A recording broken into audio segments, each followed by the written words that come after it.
સુરતમાં ઉત્તરાયણ પર્વે અનેક લોકોએ પોતાના પ્રિયજનને ગુમાવવાનો વારો આવ્યો છે। ત્યારે સુરતના પાલનપુરમાં ડીપીમાંથી પતંગ કાઢતા 13 વર્ષના કિશોરને કરંટ લાગતા મોત થયું હતું।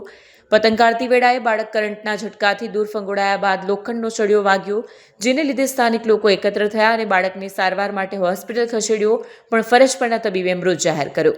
પોલીસ તપાસમાં મૃતક 13 વર્ષીય ગૌતમ મિત મૂળ રાજસ્થાનનો હોવાનું અને સચિન વિસ્તારમાં નાસ્તાની લારી ચલાવતો હોવાનું સામે આવ્યું છે અને થોડા સમય પહેલા જ તે સુરત આવ્યો હોવાની માહિતી મળી છે। ત્યારે પાલનપુર નવસર્જન સ્કૂલ પાસે સુરત મહાનગરપાલિકાની બની રહેલી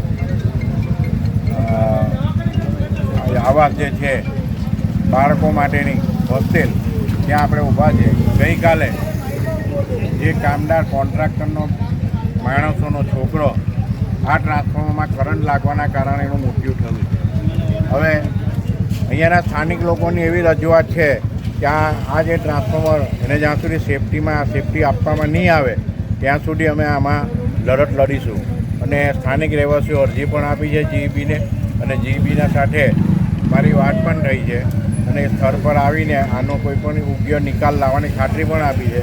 તેમ છતાં સ્થાનિક નાગરિકોને સંતોષ થાય અને બીજી વાર આવો અકસ્માત નહીં થાય।